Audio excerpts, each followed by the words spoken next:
Hello friend, আসসালামু আলাইকুম। আর রাজ্জাকু Bangla food চ্যানেলে আপনাদেরকে স্বাগতম। আজকে আপনাদের সাথে শেয়ার করব একটি লাউ রেসিপি, খুবই মজাদার। প্রথমে লাউটাকে আমরা এভাবেও ছুলে নিতে পারি। আমি বটি দিয়ে ছুলে নেব এবং আমরা পিস করে নেব ছোট ছোট করে। আপনারা সবাই এটা পারেন, এটা দেখানোর কিছু নেই। এবার আমরা পেঁয়াজ, রসুন আর মরিচ দিয়ে, তাতে আমরা তেল দিয়ে মশলাটাকে একটু নাড়িয়ে নেব। খুবই সহজ এবং সিম্পল এবং স্বাদ হবে দুর্দান্ত। এভাবে একবার রান্না করে দেখুন, আপনার রান্না হবে খুবই মজাদার এবং খুবই টেস্টি।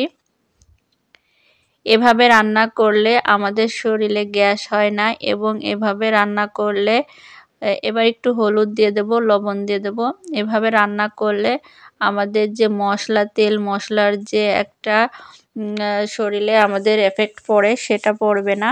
এখন আমরা টাকি মাছ এখানে দিয়ে দিয়েছি।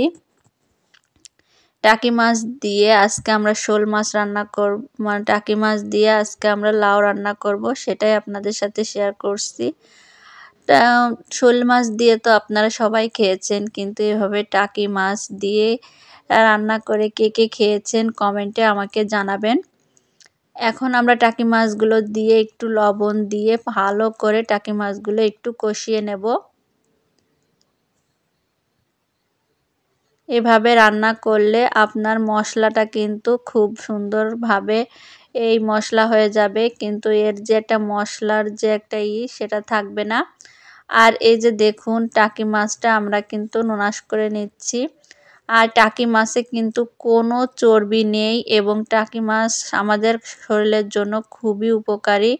টাকি মাছে আমাদের শরীরে রক্ত করে। এবার মাছগুলো আমরা তুলে নিয়েছি, নিয়ে ওই মশলার ভিতরেই আমরা এবার লাউগুলো দেব। লাউ কিন্তু এই যে দেখুন, সবুজ অংশ এরকম থাকবে।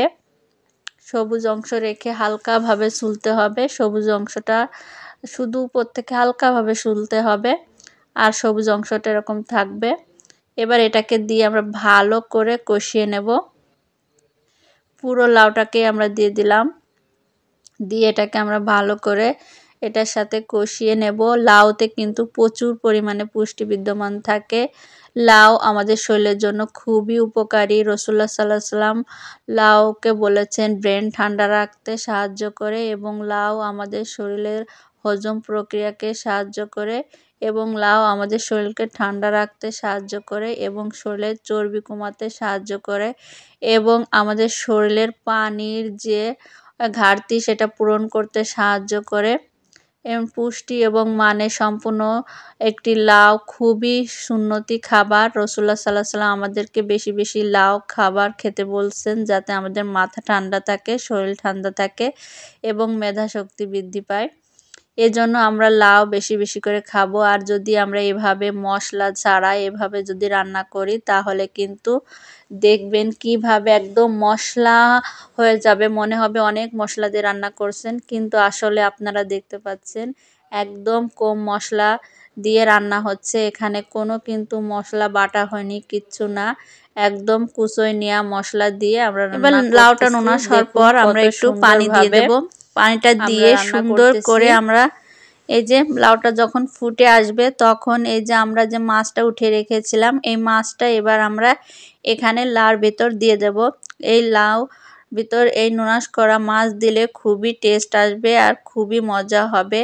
লাউতেও যেমন কোনো চর্বি নেই, আর এই টাকি মাছেও কিন্তু কোনো চর্বি নেই। আর টাকি মাছ কিন্তু আমাদের রক্ত বৃদ্ধি করতে সাহায্য করে, আর খুবই একটা নরম মাছ, এবং এই মাছ আমাদের শরীরে কোনো চর্বি জমাতে সাহায্য করে না, এবং এই চর্বি আমাদের শরীরে হতেই দেয় না, এবং এই টাকি মাছ আমাদের শরীরে অনেক শক্তি যোগায়। আর লাউর সাথে রান্না করলে এটা একদম অনেক অনেক পাওয়ারফুল হয়ে যায়। যেমন শোল টাকিও পাওয়ারফুল হয়, তেমন এটা টাকি, সেই টাকি শোল টাকি বলি আমরা। শোলটা দিয়ে আমি এর আগেও রান্না দেখিয়েছি, তবে আজকে টাকি দিয়ে আপনাদেরকে রান্না দেখাচ্ছি। খুবই মজাদার। ভালো লাগলে আমার চ্যানেলটা লাইক সাবস্ক্রাইব করে পাশে থাকবেন। আর সাবস্ক্রাইব করে রাখলে আপনি পরবর্তীতে আমি কোনো ভিডিও দেওয়ার সাথে সাথে পেয়ে যাবেন। এভাবে রান্না করলে পুষ্টির মানও সঠিক থাকবে এবং আপনার শরীরের জন্য খুবই উপকারী হবে। এভাবে রান্না করে একবার খেয়ে দেখুন, দুর্দান্ত স্বাদ।